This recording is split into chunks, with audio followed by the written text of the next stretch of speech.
नमस्कार दोस्तों, मैं विदुशेखर सिंह स्वागत करता हूं आपके अपने YouTube चैनल एजुमेनिया 247 पर। सीटेट के एग्जामिनेशंस की डेट आ चुकी हैं और उसको देखते हुए हम लोगों को जमकर के तैयारी करनी है सीटेट की। और सबसे जो इम्पोर्टेंट पोर्शन है, इम्पोर्टेंट सेगमेंट है, वो है आपका साइकोलॉजी। साइकोलॉजी के जितने भी इम्पोर्टेंट टॉपिक्स हैं उन सारे टॉपिक्स पे बढ़िया कॉन्सेप्ट बनवाऊंगा आपका। हमारे साथ लगातार आप बने रहिए। आज जो हम लोगों ने मैटर उठाया है, आज जो टॉपिक हम लोगों ने उठाया है, वो हर बार के एग्जामिनेशन में 1 से 2 नंबर से 3 नंबर तक के बीच में लगातार रिपीट हुआ है और इसको हम लोगों को लेकर के चलना चाहिए। और आज पूरा कॉन्सेप्ट डेवलप करूंगा उसी टॉपिक का। और आज का टॉपिक है जीन पियाजे साहब से।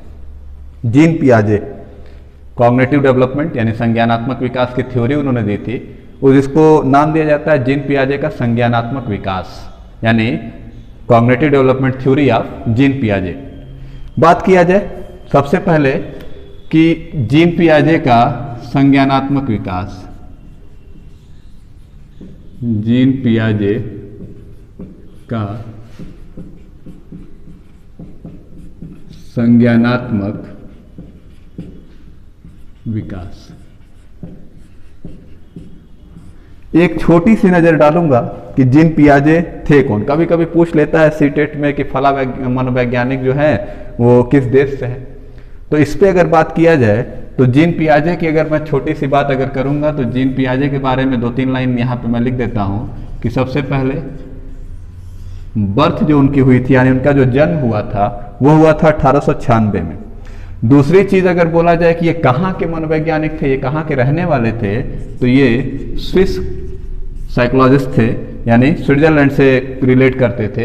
एक टर्म इनके लिए यूज किया गया और वो टर्म था फादर ऑफ साइकोलॉजी। कभी कभी पूछा जाता है कि फादर ऑफ साइकोलॉजी किसको बोलते हैं, तो दिमाग में रखिएगा कि फादर ऑफ साइकोलॉजी जीन पियाजे साहब को ही बोला जाता है। कॉग्निटिव डेवलपमेंट किसकी लैब में कहाँ पर इन्होंने परीक्षण किया था, कहाँ पर इन्होंने शुरुआत की थी, तो ये बात देखो। सबसे पहले तो इनका बर्थ हो गया कि 1896 में इनका जन्म हुआ था।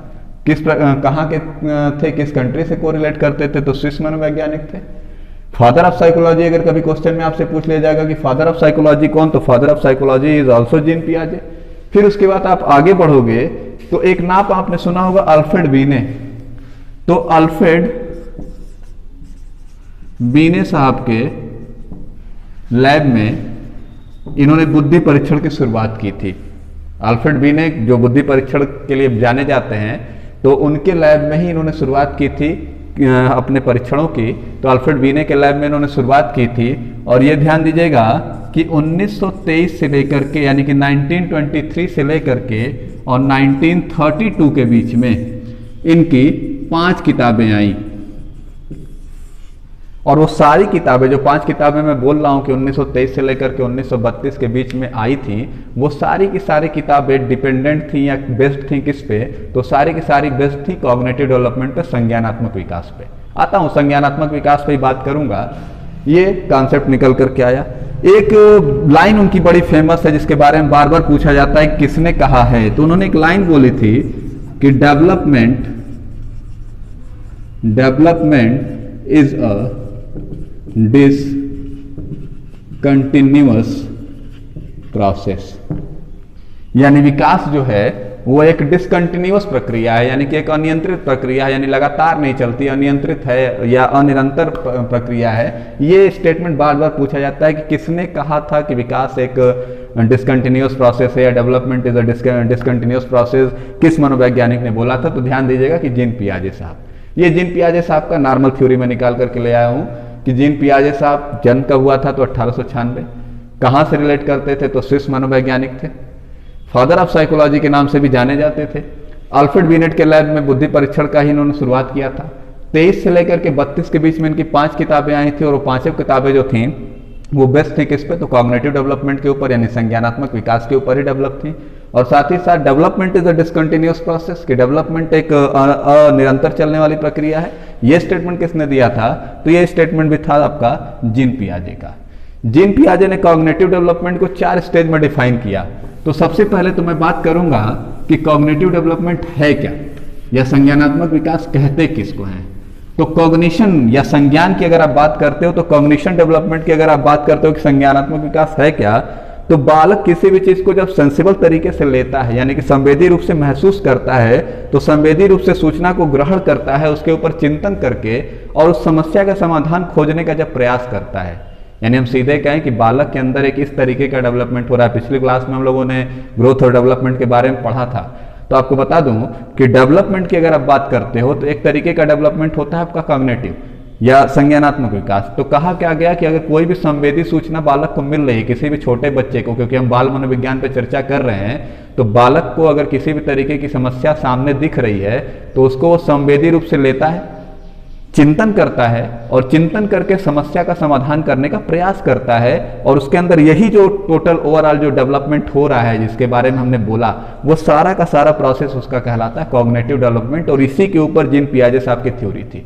अब कहाँ से कर सकता है, तो सबसे पहली बात अगर हम लोग करें कि अगर सबसे पहली बात मैं करूं तो एक शब्द निकल करके आता है संवेदन। संवेदन यानी सेंसेशन। सेंसेशन क्या है, तो सबसे पहले बालक किसी भी चीज को महसूस करता है। दिमाग में रखिएगा कि ये सारे जो कॉन्सेप्ट मैं दे रहा हूं ये सब कॉग्निटिव डेवलपमेंट के अंदर है। कि सबसे पहला पॉइंट हमने क्या बोला, संवेदन यानी सेंसेशन। सेंसेशन के बाद दूसरा नाम आया परसेप्शन, कि उसको लेकर के वो एक परसेप्शन बनाता है, उसको लेकर के एक प्रत्यक्षण करता है, उसके दिमाग में वो चीजें बनती हैं, किस तरीके से उसको डेवलप किया जा सकता है उनके ऊपर काम करता है।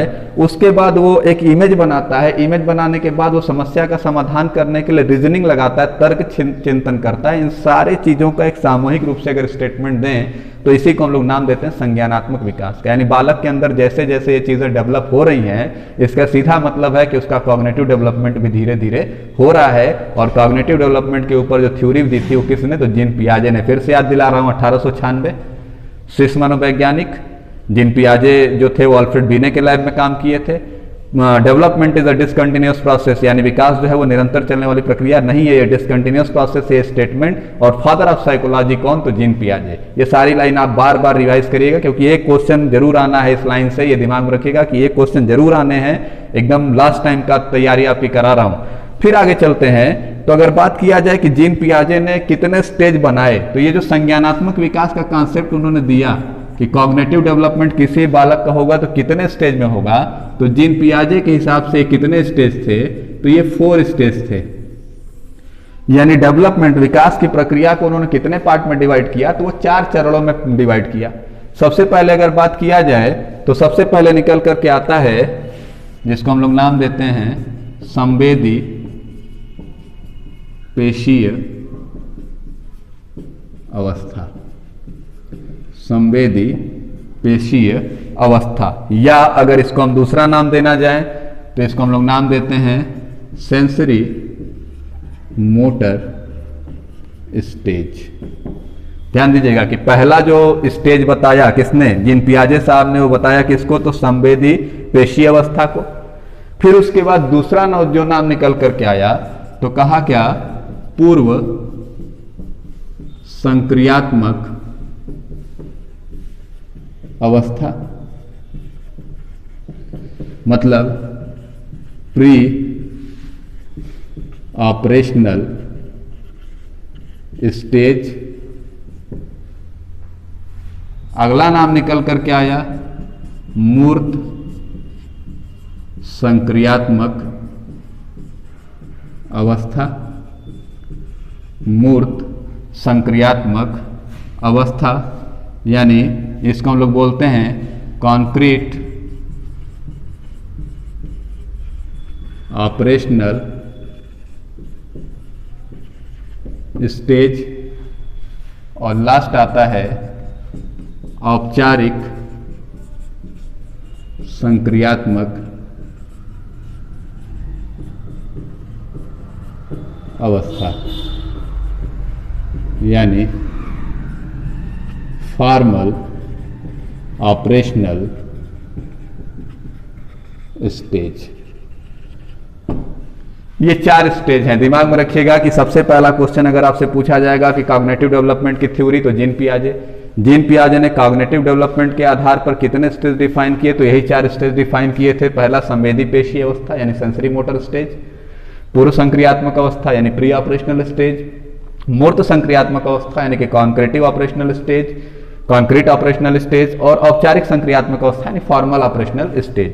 अब इसका अगर हम इसको एज के हिसाब से अगर जोड़ें तो ये जो टाइमिंग थी ये थी आपकी जन्म से 2 साल, यानी बच्चा जब जन्म लेता है तब से लेकर के 2 साल तक की उम्र में वो कहाँ होता है, तो वो होता है आपका संवेदी पेशीय अवस्था के अंदर यानी कि सेंसरी मोटर स्टेज के अंदर।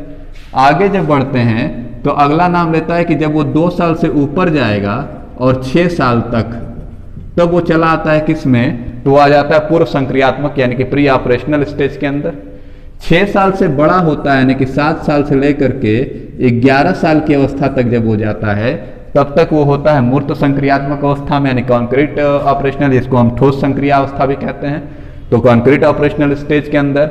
और 11 साल के ऊपर जब हो जाता है यानी 12वें साल से हम कह सकते हैं कि 12वें साल से लेकर के और वयस्क होने की अवस्था तक, तो वो कहाँ चला जाता है, तो वो चला जाता है आपका औपचारिक यानी कि फॉर्मल ऑपरेशनल स्टेज में। ध्यान दीजिएगा, फिर से ध्यान दिला रहा हूं, पहला नाम आ रहा है सेंसरी मोटर स्टेज, दूसरा नाम आ रहा है प्री ऑपरेशनल स्टेज, तीसरा आ रहा है कॉन्क्रीट ऑपरेशनल स्टेज, और चौथा आ रहा है फॉर्मल ऑपरेशनल स्टेज यानी सेंसरी, प्री, कॉन्क्रीट और फॉर्मल। फिर से सेंसरी, प्री, कॉन्क्रीट या फॉर्मल, या संवेदी, पूर्व संक्रियात्मक, मूर्त संक्रियात्मक और औपचारिक संक्रियात्मक। ये 4 स्टेज जीन पियाजे ने डिफाइन किए थे कि जीन पियाजे के हिसाब से बालक का संज्ञानात्मक विकास कितने चरणों में होता है, तो 4 चरणों में होता है। कौन कौन से, तो संवेदी पेशी अवस्था कब से, तो जन्म से 2 साल तक। पूर्व संक्रियात्मक अवस्था कब से, तो आपका 2 साल के ऊपर 6 साल तक। फिर मूर्त संक्रियात्मक अवस्था कब से, तो 6 साल के ऊपर यानी 7वें साल से कब तक, तो 11वें साल तक। और औपचारिक संक्रियात्मक अवस्था यानी कि 12 साल से शुरुआत होगी, 11 साल के ऊपर जाएगा बच्चा और तब तक होगा उसके अंदर जब तक कि वो पूरे तरीके से वयस्क न मान लिया जाए। यानी बाल मनोविज्ञान की थ्योरी जो बताई गई है, चाइल्ड साइकोलॉजी की जो थ्योरी बताई गई है, उसके हिसाब से 4 स्टेज जीन पियाजे ने डिसाइड किए हैं। अब आता हूं, सबसे पहले बात करता हूं संवेदी पेशी अवस्था की, कि संवेदी पेशी अवस्था आप देख रहे हो कि सबसे लोअर लेवल का है। सबसे लोअर लेवल पर अगर आप आते हो तो सबसे लोअर लेवल पे जब आप आते हो तो वो लेवल आपका कहलाता है संवेदी पेशीय अवस्था। तो संवेदी पेशीय अवस्था है क्या, अगर उसकी बात किया जाए कि संवेदी पेशीय अवस्था है क्या, तो संवेदी पेशीय अवस्था का मतलब हम एकदम 0 से लेकर के चल रहे हैं। और कब तक चलना है, 2 साल तक, यानी हमको चलना है कितने, 24 महीने तक। अब आप देखोगे कि बच्चे का, अभी पिछली बार हम लोगों ने जब चर्चा किया था ग्रोथ और डेवलपमेंट के अंदर, तो कहा गया कि डेवलपमेंट शुरुआत के दिनों में तेजी से होता है और धीरे धीरे क्या होता है, ग्रोथ जो होता है वो धीरे शुरुआत में तेजी से होता है और आगे चल करके फिर धीरे धीरे कम होना शुरू हो जाता है। डेवलपमेंट एक तरीके का कंसेप्ट आगे बढ़ता चलता है। अब अगर आप देखोगे तो इसका मतलब क्या है, तो 0 से 24 महीने तक की बात हो रही है कि फर्स्ट जो था यानी सेंसरी मोटर स्टेज जो है, यानी कि जहां पर उसकी संवेदी अवस्थाएं जो हैं, जो पेशीय अवस्थाएं हैं, उसके अंदर जो अंतर आ रहा है वो कब तक चलेगा, तो 24 महीने तक चलेगा। अब इसको जब 0 से 24 को तोड़ा गया तो तोड़ा कैसे गया, तो पहला तोड़ा गया 0 से 30 दिन। ध्यान देना कि इसके अंदर यानी सेंसरी मोटर स्टेज के अंदर 6 सब स्टेज निकल करके आए, यानी उप अवस्था निकल करके आई। पहली कौन सी, तो पहली निकल करके आई आपकी 0 से 30 दिन की, यानी कि अगर पहला जो महीना है वो 0 से 30 दिन तक चलेगा। दूसरा जोड़ा गया 1 से 4 महीने, यानी कि जैसे ही वो 1 महीने से का होता है तब से लेकर के 4 महीने तक की बात होती है। अगला निकल करके आया 4 से 8 महीने तक, यानी बच्चा जब 4थे महीने से ऊपर जाता है और 8वें महीने तक जाता है, वो तीसरा स्टेज है। अगला निकल करके आता है 8 से 12 महीने तक का। अगला निकल करके आता है 12 से 18 महीने का। और अगला निकल करके आता है 18 से 24 महीने का। ध्यान दीजिएगा कि पहले तो हमने 4 स्टेज बताए, कौन कौन से, तो आपके 4 स्टेज मैंने बताए थे, संवेदी, पूर्व संक्रियात्मक, मूर्त संक्रियात्मक और औपचारिक संक्रियात्मक, यानी सेंसरी मोटर, प्री ऑपरेशनल, फिर उसके बाद आपका प्री ऑपरेशनल के बाद आपका कंक्रीट ऑपरेशनल और उसके बाद आपका फॉर्मल ऑपरेशनल। ये 4 स्टेज बताए थे। पहले स्टेज पे जब आया हूं तो सेंसरी मोटर स्टेज को भी धीरे धीरे हमने क्या किया, 6 सब स्टेज में बांटा। पहला स्टेज था 0 से 30 दिन का। इसके अंदर होता क्या है, तो आप देखोगे कि इस 0 से 30 दिन के भीतर, ये जो टाइमिंग है 0 से 30 दिन के भीतर वाली, इस समय में बच्चा करता है क्या, तो रिफ्लेक्स रिवर्स देता है, रिफ्लेक्स प्रतिक्रिया करता है। यानी कि जो आप करोगे, जो करेगा, कोई भी चीज उसको दोगे, वो सीधे उसको मुंह में डालने का प्रयास करेगा। यानी उसका डेवलपमेंट हो रहा है, यानी वो चीजों को चेक करता है, वो चीजों का अध्ययन करता है। और किसी भी चीज को, यानी उसका संज्ञानात्मक विकास इतना कमजोर होता है कि वो किसी भी चीज को उसके हाथ में थमा दो तो वो उसको मुंह में ही डाल लेता है। यानी कि संज्ञानात्मक विकास अपने लोअर स्टेज पर है, बिल्कुल लोवेस्ट लेवल पर है। इसको हम लोग नाम देते हैं कौन सा, तो 0 से 30 डे यानी फर्स्ट सब स्टेज अगर इसको बोला जाए तो इसको हम लोग कहते हैं कि एक ऐसी टाइमिंग है जहां पर बच्चा रिफ्लेक्स एक्टिविटीज कर रहा है। रिफ्लेक्स एक्टिविटीज का जो टाइमिंग है वो 0 से 3 साल का। 1 से 4 महीने का जब बच्चा आता है तो किसी भी प्रतिक्रिया को लगातार दोहराता है। कोई भी प्रतिक्रिया अगर वो करता है तो लगातार दोहराता है कि अगर वो पैर हवा में मारेगा तो लगातार उसको मजा आने लगेगा, केवल पैर हवा में मारना शुरू कर देता है। यानी कि किसी प्रतिक्रिया को दोहराने की जो टाइमिंग है, जिसको हम लोग कहते हैं प्राइमरी सर्कुलर स्टेज, कि एक ऐसा स्टेज है जहां पर वो प्राथमिक रूप से वृत्तीय अवस्था बनाता है, प्राइमरी सर्कुलर स्टेज बनाता है। कब, तो 1 से 4 महीने। तीसरी कंडीशन जब निकलती है तो 4 से 8 महीने में कॉग्निटिव डेवलपमेंट थोड़ा सा ज्यादा होता है और उसमें करता क्या है, तो उलटना पलटना शुरू कर देता है और किसी भी चीज को छूने का प्रयास करता है। और साथ ही साथ किसी भी प्रक्रिया में अगर उसको मजा आता है तो उस प्रक्रिया को बार बार दोहराता भी है। अगर उसको बार बार मेज पर ठोकने पर उसको आवाज अच्छी लगती है तो उस मेज को बार बार बजाता है। आपके लिए बड़ी नॉर्मल सी चीज है क्योंकि आपका कॉग्निटिव डेवलपमेंट अच्छा हो चुका है। लेकिन जो बच्चा पहली बार मेज बजाया होगा, अगर उसको एक बार मेज पर मारने पर अगर आवाज आ गई तो अगली बार से फिर वो बजाएगा। आपको भले इरिटेटिंग साउंड क्रिएट होगा, लेकिन उस बच्चे के लिए चूंकि उसने खुद से किया है, वो पहली बार मनोरंजक क्रिया किया है, तो वो मनोरंजक क्रिया की टाइमिंग कब है, तो वो टाइमिंग है उसकी 4 से 8 महीने की। आगे जब चलोगे 8 से 12 महीने पे, तो 8 से 12 महीने में उसका कॉग्निटिव डेवलपमेंट थोड़ा अच्छा होने लगता है और अनुकरण की प्रक्रिया उसके अंदर आती है। यानी वो किसी भी चीज को, कोई भी काम अगर देखता है कि बड़ा आदमी कर रहा है तो उस प्रक्रिया को करता है। कि अगर आप कोई नाम लगातार नाम लेते हो उसके सामने तो उस कंडीशन में वो भी उस नाम को दोहराता है। अगर आप अपने मम्मी को मम्मी कह रहे हो तो वो भी अपनी दादी को मम्मी कहेगा। यानी उसके अंदर क्या है कि वयस्क के अनुकरण की प्रवृत्ति आ रही है। कब, तो 8 से 12 महीने के अंदर में आना शुरू कर देती है। साथ ही साथ वो चीजों को जनरलाइज करना भी जान जाता है, चीजों को थोड़ा बहुत जनरलाइज करना भी सीख जाता है। उसके बाद अगर आप आओगे तो 12 से 18 महीने के अंदर अब वो अध्ययन करना शुरू करता है। उसके अंदर एक चीज आ जाती है, इसको हम लोग कहते हैं प्रयास और त्रुटि। क्यों, किसी चीज को खुद से छूता है, अगर गिर जाता है तो दोबारा उस पर नहीं चढ़ता है, यानी उससे गलती हो जाती है तो उस गलती को जनरलाइज करना सीख जाता है। कब, 12 से 18 महीने में। और साथ ही साथ वो अध्ययन भी करता है। उसके हाथ में कोई भी चीज दे दो तो वो जमीन पर गिरा देगा, जमीन पर गिरा करके देखेगा कि क्या होता है। यानी कि वो खुद से लर्निंग प्रोसेस में भी आ जाता है। कब, 12 से 18 महीने में। और ये जो प्रॉपर डेवलपमेंट है, प्रॉपर डेवलपमेंट 18 से 24 महीने का जो है वो करता क्या है कि वस्तुओं का स्थायित्व आ जाता है उसके अंदर। यानी किसी भी वस्तु को देख करके उसके सामने एक इमेज बन जाती है उसके दिमाग में, और वो इमेज बनती है कब, 18 से 24 महीने में। फिर से याद दिला रहा हूं कि यहाँ पर क्या है, तो ये रिफ्लेक्स कंडीशंस बनती हैं। यहाँ पे जब जाओगे तो लगातार दोहराव होता है। यहाँ पे जब जाओगे तो मनोरंजन प्रक्रियाएं जो होंगी उनको दोहराएगा। 8 से 12 महीने में जब आप जाओगे तो 8 से 12 महीने के अंदर क्या करेगा, जनरलाइजेशन करेगा, वयस्क का अनुकरण करेगा, इस तरीके की घटनाएं। 12 से 18 महीने में करता क्या है, तो प्रयास त्रुटि का सिद्धांत उसके अंदर लागू हो जाता है, वयस्क का अनुकरण करना शुरू कर देता है, इस तरीके की कंडीशन। 18 से 24 महीने में वस्तुओं का सामान्यकरण कर देता है, वस्तु अस्थायित्व के गुण इसके अंदर आ जाते हैं। तो ये हम लोग पहली प्रक्रिया पढ़ रहे थे, कौन सी, संवेदी पेशी अवस्था। कब से चलेगी, तो जन्म से लेकर के 2 साल तक चलेगी लगातार। अब आगे जब चलते हैं दूसरे स्टेज की जब हम बात करते हैं तो दूसरा स्टेज हम लोग को डिफाइन करता है क्या, तो दूसरा स्टेज कहता है आपका पूर्व संक्रियात्मक अवस्था। पूर्व संक्रियात्मक अवस्था 2 साल के ऊपर का बच्चा जब 6 साल का हो जाता है तो पूर्व संक्रियात्मक अवस्था की कंडीशन बनती है। पूर्व संक्रियात्मक यानी दूसरा स्टेज अगर कभी पूछा जाएगा कि जीन पियाजे का दूसरा स्टेज 2 साल के ऊपर और 6 साल तक तो क्या है, तो पूर्व संक्रियात्मक यानी कि प्री ऑपरेशनल स्टेज है। होता क्या, तो 2 चीजें बड़ी अच्छे डेवलप हो जाती हैं। पहली चीज कि उसके अंदर, बच्चे के अंदर ईगो आ जाता है, एकात्मवाद आ जाता है, और दूसरी चीज जीववाद आ जाता है। 2 चीजें उसके अंदर बड़ी अच्छी होती है। एक तो एक ईगो सेंट्रिक हो जाएगा, और दूसरा वो एनिमल को भी वो क्या करेगा, निर्जीव वस्तुओं को भी क्या करेगा, वो सजीव मानना शुरू कर देगा। आता हूं दूसरे स्टेज पे। तो दूसरा स्टेज है पूर्व संक्रियात्मक अवस्था,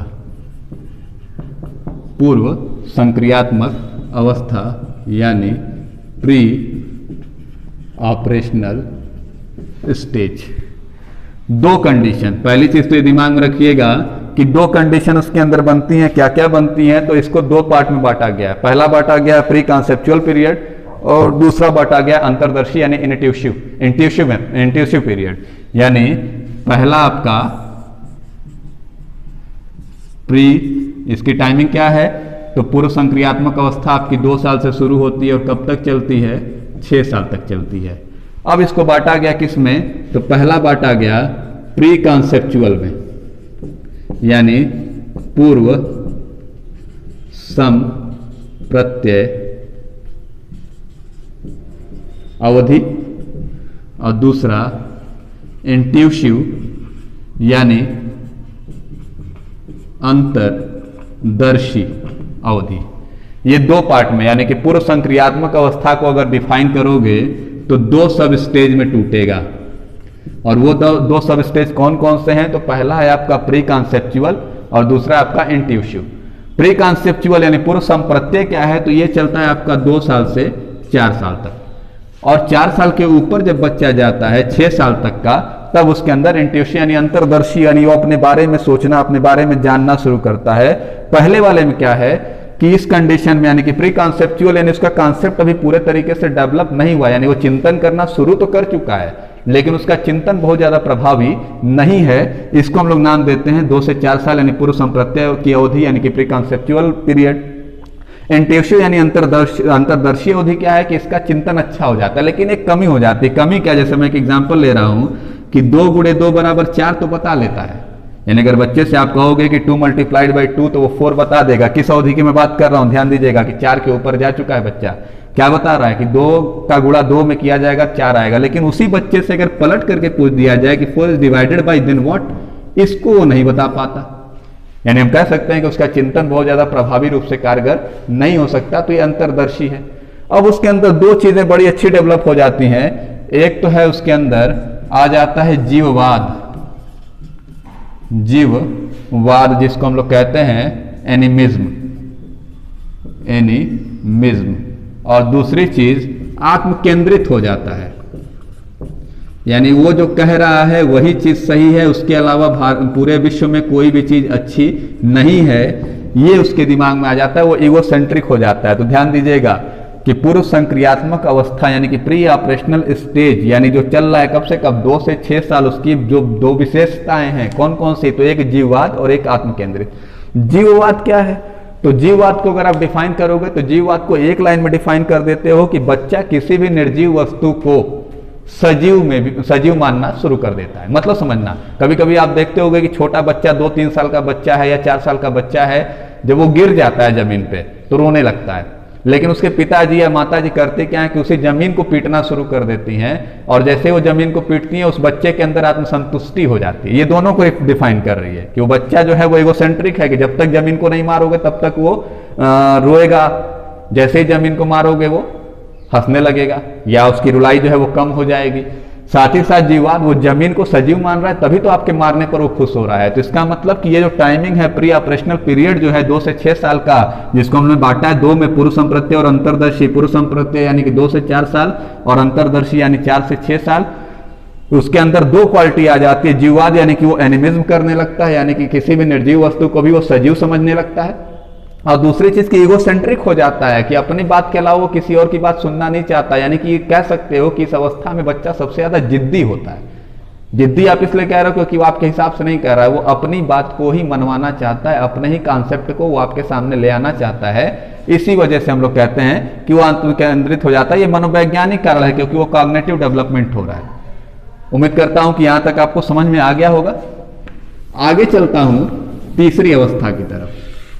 तो जब तीसरी अवस्था की आप बात करते हो तो यहां पर वस्तुओं को ठोस रूप में पहचानना शुरू कर देता है। कोई भी ठोस वस्तुओं के आधार पर अंतर, इसको हम लोग कहते क्या हैं? तो इसको हम लोग कहते हैं मूर्त संक्रियात्मक अवस्था। दिमाग में रखिएगा कि मूर्त संक्रियात्मक अवस्था है क्या।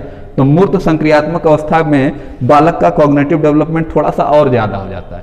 वो ठोस वस्तुओं को, अब जैसे उसको दोगे कोई भी चीज, मान लेते हैं कि एक ये दे देते हो और एक ये दे देते हो, इसको देख करके वो बताना शुरू कर देता है कि ये ए है और ये बी है, तो वहां पे ये बताना शुरू कर देता है कि बी जो है वो ए से बड़ा है। इसके बगल में अगर और ला दोगे, सी भी ला दोगे, तो ये भी बता देगा कि सी जो है वो बी से भी बड़ा है। यानी कि वो देख करके चीजों को पहचानना शुरू कर देता है कि अगर उसके सामने आप रखोगे लैपटॉप और मोबाइल दोनों, और पूछ दोगे कि बेटा लैपटॉप बड़ा है कि मोबाइल बड़ा है, तो बच्चा बिना कुछ सोचे समझे तुरंत बता देगा कि लैपटॉप की साइज बड़ी है। लैपटॉप के बगल में आप बड़ी सी टीवी रख दोगे तो टीवी को बड़ा कह देगा। लेकिन अगर आप उससे इसी चीज को अगर बिना देखे पूछो कि बेटा अंजू जो है वो मंजू से बड़ी है, मंजू जो है वो मिनी से बड़ी है, तो सबसे बड़ा कौन है, वो मेजर नहीं कर पाएगा। यानी उसके अंदर वस्तुओं की एक ठोस छवि बनना शुरू हो जाती है। इसी वजह से इसको ठोस संक्रिया की अवस्था भी कहते हैं। मूर्त संक्रियात्मक अवस्था जो है, यानी कि concrete development, concrete operational stage, ये कब से कब तक चल रही है, तो ये चलेगी 7 साल से 11 साल तक। क्या है इसका सबसे ज्यादा इंपॉर्टेंट क्या है, तो इसमें होता क्या है, तो सबसे पहली चीज तो यही होता है कि ठोस आधार बन जाता है। यानी कि उसका एक बेस जो है वो वस्तुओं को देख करके बन जाता है। मतलब क्या कि इसके अंदर ठोस आधार बन जाता है।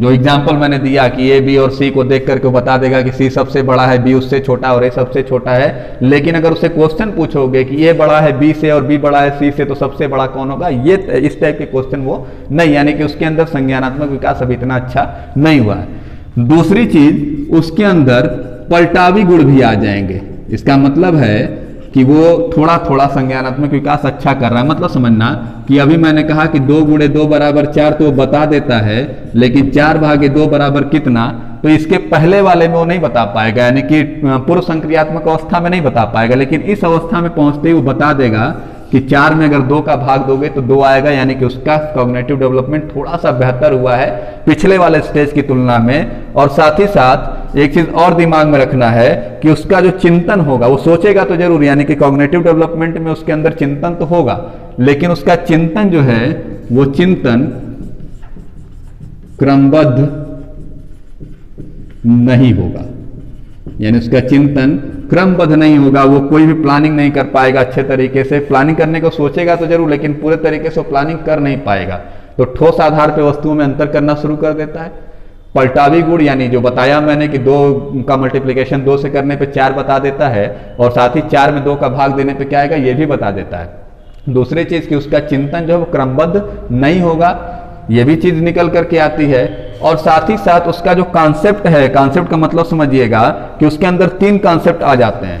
पहली चीज कि वो संरक्षण, दूसरी चीज संबंध, और तीसरी चीज वर्गीकरण। यानी इस समय में संबंध या संरक्षण, संबंध और वर्गीकरण, ये तीनों चीजों को वो करना शुरू कर देता है। यानी कि वो कंजर्व करना सीख जाता है कि किसी चीज को कैसे बचाया जाए, कंजर्व कैसे किया जाए। रिलेशन बनाना सीख जाता है, जो अभी मैंने एग्जांपल में लिया। और साथ ही साथ क्लासिफिकेशन भी कर लेता है कि चेयर जो है वो चेयर के ग्रुप में जाएगी, टेबल जो है वो टेबल के ग्रुप में जाएगा। ये वर्गीकरण यानी क्लासिफिकेशन भी उसको आ जाता है।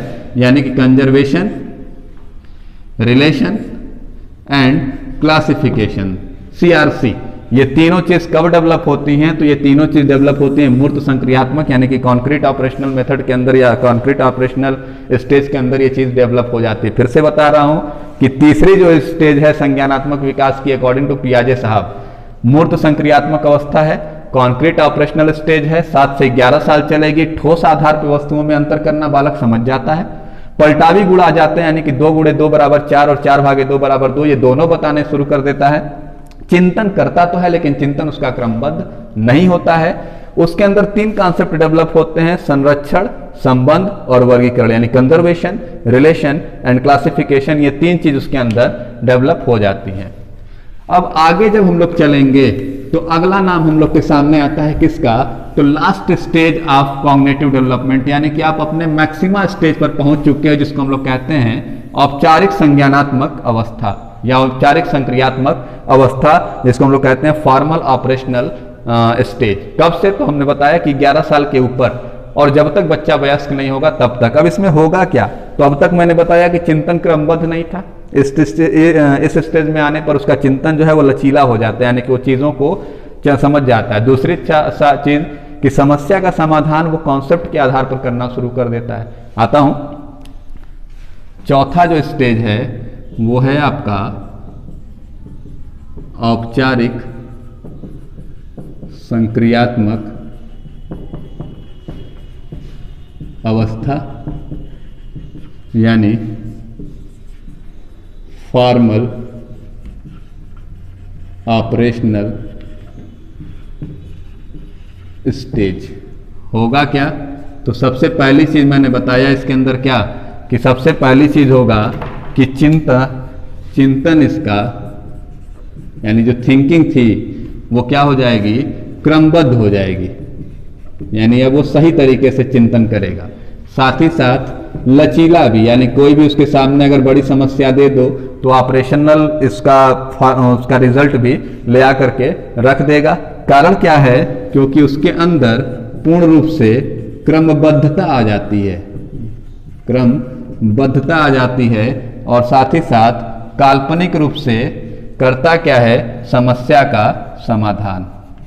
यानी किसी भी तरीके की समस्या उसको ओरली दे दो तो समस्या का काल्पनिक समाधान भी निकाल देता है। यानी आप कह सकते हो कि कॉग्निटिव डेवलपमेंट का मैक्सिमम स्टेज जो है वो है आपका फॉर्मल ऑपरेशनल स्टेज। 4 स्टेज बताया, फिर से याद दिला रहा हूं। पहले मैंने बोला संवेदी संक्रियात्मक अवस्था, दूसरा बोला पूर्व संक्रियात्मक अवस्था, तीसरा बोला मूर्त संक्रियात्मक अवस्था, और चौथा बोला औपचारिक। पहला था जन्म से 2 साल, दूसरा था जन्म से 2 साल से लेकर के 6 साल, तीसरा था आपका 7 साल से 11 साल, और चौथा था 11 साल से वयस्क होने तक। 4 स्टेज जिन पियाजे साहब ने शुरू किए थे, 1896 में पैदा हुए थे, स्विस मनोवैज्ञानिक थे। अल्फ्रेड वीने की लैब में उन्होंने काम किया था। 1923 से लेकर के 1932 तक में लगातार 5 किताबें उन्होंने कॉग्निटिव डेवलपमेंट के ऊपर लेकर के शुरुआत की थी। और साथ ही साथ फादर ऑफ साइकोलॉजी भी जिन पियाजे साहब को कहा जाता है। मुझे उम्मीद है कि पूरा का पूरा वीडियो आपको अच्छे समझ में आ गया होगा। अगर अच्छा लगा होगा तो इसको लाइक करिएगा, शेयर करिएगा, और ज़्यादा से ज़्यादा लोगों के बीच में ले जाने की कोशिश करिएगा। हमारे साथ बने रहने के लिए बहुत बहुत धन्यवाद।